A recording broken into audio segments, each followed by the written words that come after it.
Hello dear students, welcome in the class of inorganic chemistry. So friends, today we are going to discuss about the degeneracy of d orbitals or shapes of d orbitals. So before start degeneracy of d orbitals, I just recall our last lecture. So in last lecture we start with crystal field theory. So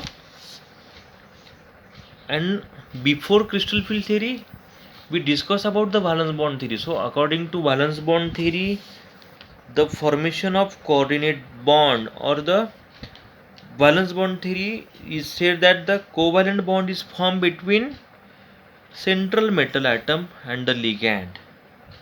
That means the vacant orbital of metals overlap with filled orbital of ligands to form the coordinate covalent bond. There is an overlapping between central metal atom and the ligand and the formation of coordinate covalent bond. This is an according to valence bond theory. But in last lecture we discussed that the bond between central metal atom and the ligand is not coordinate covalent bond. Coordinate covalent bond. The according to CFT, the bond between central metal atom and the ligand is 100% purely ionic bond.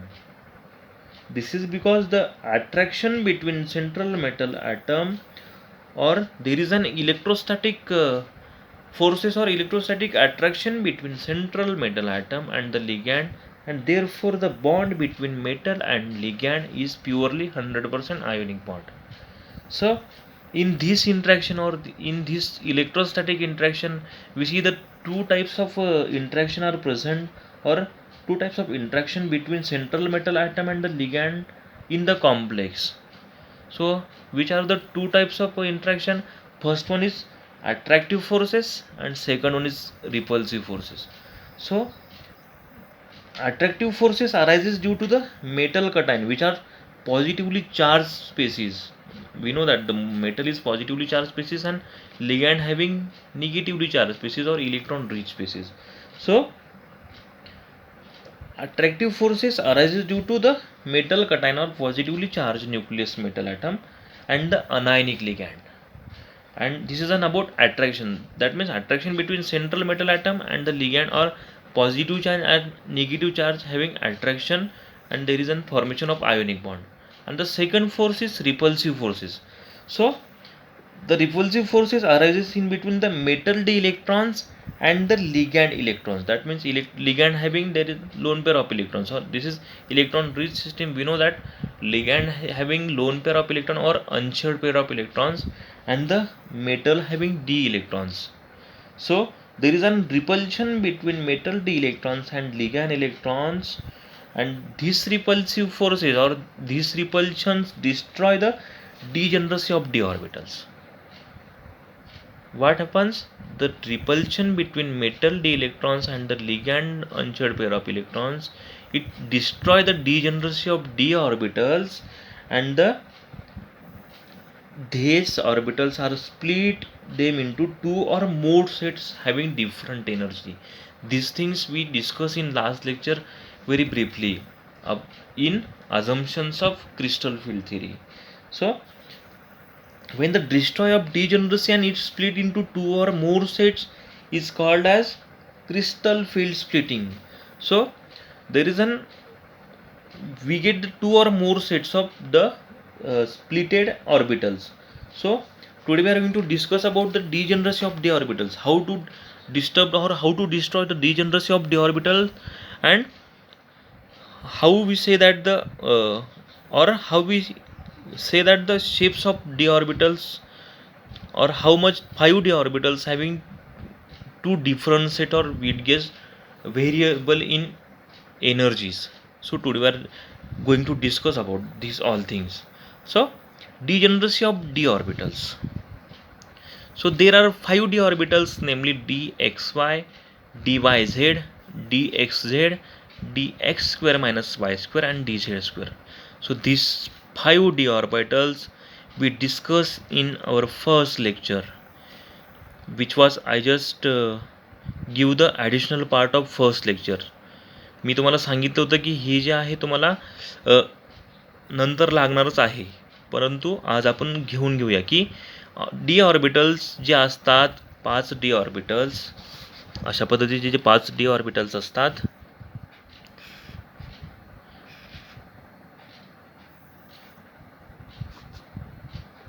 तर हे 5ही जे D orbitals आहेत त्याला naming दिलं आहे की DXY, DYZ, DXZ, DX² - Y² and last one is DZ². तर अशा पद्धतीचे हे 5ही डी ऑर्बिटल्स आहेत. We know that the d orbital having total 5 orbitals, and namely dxy, dyz, dxz, dxy, dyz, and dxz, and the dx² - y² and dz², and each of them having 4 lobes. आणि हे जे काही 5 D orbitals आहेत या सगळ्यांना totally 4 lobes जे आहेत ते प्रेझेंट आहेत. ते 4 लोब कसे आपण खाली बघणारच आहोत. So this 5 orbitals divided into 2 sets. आपण बघितलं की जी स्प्लिटिंग होते त्याच्यात जे रिपल्सिव्ह फोर्सेस किंवा रिपल्शन होतं त्याच्यात आपल्याला 2 प्रकारचे सेट बघायला मिळतात. मग ते 2 किंवा 2पेक्षा जास्त, तर मग 5 डी ऑर्बिटल्स डिवायडेड केले गेले 2 सेट्समध्ये. मग ते 2 सेट्समध्ये जो पहिला सेट आहे तो T2G सेट. तर T2G सेट का, तर आपण हे पण पुढे सांगतो मी तुम्हाला. First of all T2G set. So T2G set includes the 3D orbitals, namely DXY, DYZ and DXZ. आता हे जे 5ही ऑर्बिटल्स आहेत याचे परत 2 सेट बनवले गेले. 2 सेट कुठले कुठले की पहिला जो आहे तो T2G सेट आणि दुसरा जो बघणार आहोत आपण EG सेट. तर हा जो T2G सेट आहे या T2G सेटमध्ये आपल्याला टोटल 3 जे डी ऑर्बिटल्स आहेत. कुठले कुठले? DXY, DYZ आणि DXZ. तर हे तिघही जी डी ऑर्बिटल्स आहेत ते T2G सेटमध्ये प्रेझेंट असणार आहेत. And these are double dumbbell shape. आणि या सगळ्यांचा शेप कसा असणार आहे तर double dumbbell shape. And having their lobes are in between the Cartesian axis. This is very important line. So these 3 orbitals having their lobes are in between the Cartesian axis. Cartesian axis, this is x-axis, this is y-axis, and this one is z-axis. So in this case we just know about the x-axis and y-axis. So we see the shapes of these 3 orbitals, that is dxy, dyz and dxz. तो first one is DXY orbital. तर सगळ्यात आधी आपण DXY orbital बघूया. आणि या ऑर्बिटल्समध्ये सांगताना त्यांनी काय सांगितलं की हे जे काही ऑर्बिटल्स आहेत त्यांचे जे लोब्स आहेत R in between the Cartesian axis. In between the axis हा तुमचा वाय ॲक्सिस, हा तुमचा एक्स ॲक्सिस. आता अतिशय इंटरेस्टिंग गोष्ट बघा की DXY. सर DXY म्हणजे काय? हा तुमचा एक्स ॲक्सिस, हा तुमचा वाय ॲक्सिस, आणि having their lobes are in between the Cartesian axis. तो तुझे जे लोब्स असणार आहेत डी ऑर्बिटलचे ते इन बिटवीन द ॲक्सिस असणार आहेत. म्हणजे या एक्स ॲक्सिस आणि वाय ॲक्सिसच्या इन बिटवीन. तर नीट बघितलं तुम्ही तर हा जो ऑर्बिटल आहे एक्स आणि वाय ॲक्सिसमध्ये, हाही एक्स वाय ॲक्सिसमध्ये, हा लोबसुद्धा एक्स आणि वाय ॲक्सिसमध्ये, आणि हा सुद्धा एक्स आणि वाय ॲक्सिसच्या इन बिटवीन आहे. That is x Y. So that is DXY. D stands for d orbitals, XY axis, and these lobes we see that these lobes are in between the axis. So this is DXY. Now second is DYZ. So this is y axis and this is z axis, and those 4 lobes म्हणजे 1 2 3 4 आपण बघितलं ना. These are double dumbbell shape and having their lobes are in between the axis. तर ते जे lobes आहेत हा Y axis, हा तुमचा झेड ॲक्सिस, आणि जे काही लोब्स आहेत ते इन बिटवीन द ॲक्सिस आहेत. So this is Y Z. Y आणि झेडच्या इन बिटवीन. तर हे ॲक्सिस जे आहे ते in between Y and Z ॲक्सिसमध्ये आहे. आणि third one is DXZ. So this is X axis and this is Y axis. So DXZ also having their lobes are in between the axis. So X and Y and all lobes are in between the axis, in between the axis, in between the axis, and this lobe is also in between the axis. So all three orbitals, that is dxy, dyz and dxz, so these three d orbitals having their lobes are in between the axis. जर तुम्ही बघितले हे तिघही orbitals, तर तिघही ऑर्बिटल्सची जी lobe आहे ते in between the axis आहे. So this is set of T2G set and shapes and orientation of T2G orbitals. तर अशा पद्धतीचे शेप्स आहेत आणि ओरिएंटेशन आपण बघितलं की T2G ऑर्बिटल्सची जे 3 ऑर्बिटल्स आहेत, तर इथे टी फक्त लक्षात ठेवा ट्रिपली, म्हणजे 3 ऑर्बिटल्स दिले आपल्याला, तर ट्रिपली डिजनरेट ऑर्बिटल्स, आणि जी स्टँड्स फॉर जी रेड, तर हे आपण नंतर डिस्कस करणार आहोत. And the second set is EG set. So this is EG set. What EG set say that it includes 2D orbitals, namely dx square minus y square and dz square. तर EG जो set आहे, आपण बघितलं आपल्या total आपल्याकडे 5 orbitals आहेत. 5 orbitals आपण 2 सेट्समध्ये deviation केलं. एक T2G सेटमध्ये बघितलं आपण, हे आपल्याला 3 ऑर्बिटल्स बसत आहेत, dxy, dyz आणि dxz. 5 पैकी 3 इथे बसलेत, उरलेत किती आपले 2. कुठले dxy, dyz, dxz झाला. आता 2 उरलेत, dx square minus Y square आणि dz स्क्वेअर. तर हा दुसरा सेट आपल्याकडे अशा पद्धतीचा EG सेट. EG म्हणजे shortly doubly degenerate orbitals or doubly degenerate set. So it includes 2D orbitals, namely dx square minus y square and dz square. These orbitals having their lobes along the Cartesian axis. These orbitals having their lobes are in between the axis. These two lines are very important. So dx square minus y square and dz square. So these orbitals having their lobes along the Cartesian axis, hence are called axial orbitals, आणि त्याच कारणामुळे त्यांना axial orbital म्हणतात. आता त्याची shape बघल्यानंतर अजून आपली ती आयडिया जी आहे ती क्लिअर होईल की हा आपला first dx square minus Y square, X this Y, X आणि वायच्या मध्ये जे 4 लोब्स असणार आहेत, आपण जो बघितला T2G सेट की ते इन बिटवीन द ॲक्सिस होते, ती सगळे जे ऑर्बिटल्स होते इन बिटवीन द ॲक्सिस होते.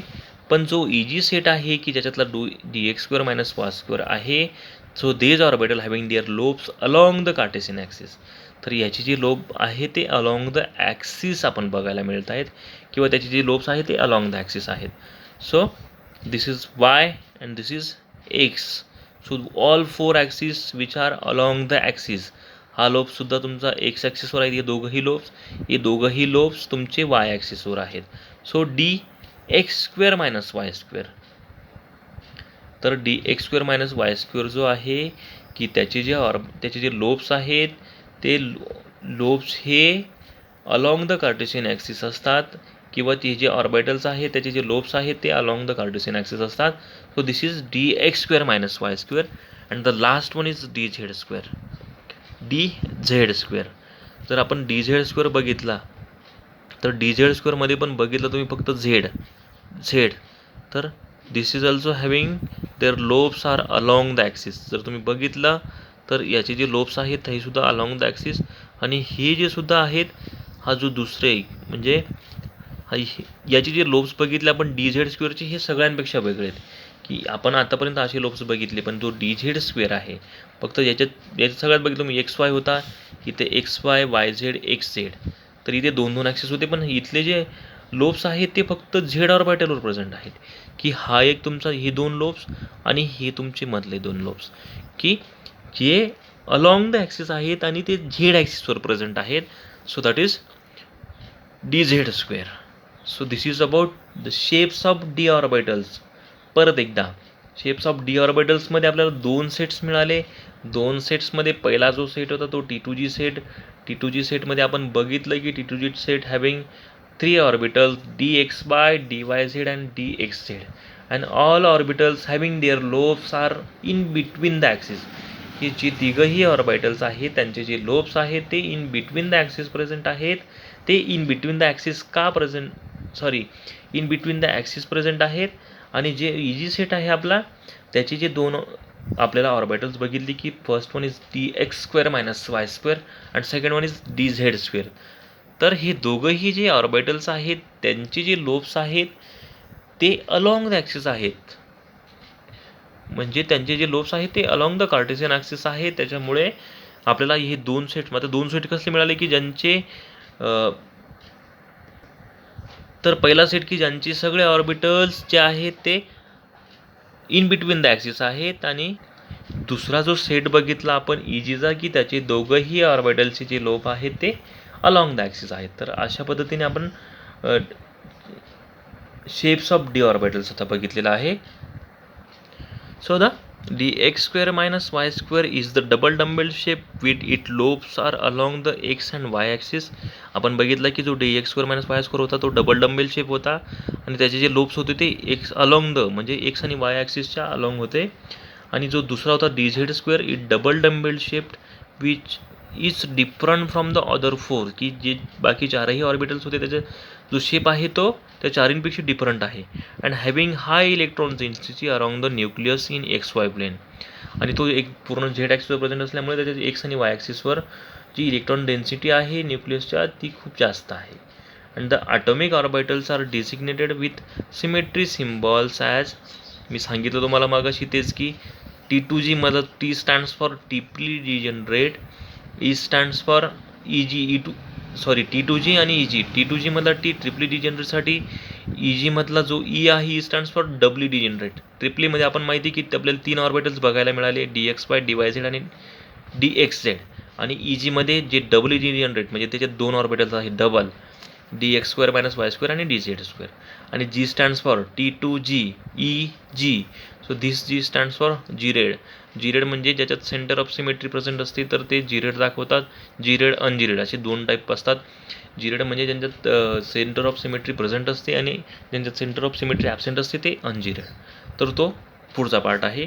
पण आता फक्त T2G आणि EG सेट जे आहेत तुम्ही लक्षात ठेवायचे आहेत.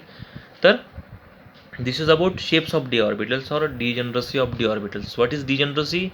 All orbitals having same energy. So this is called degeneracy of orbitals. And we see the all shapes of d orbitals. So आपण थांबूया इथे. थँक्यू.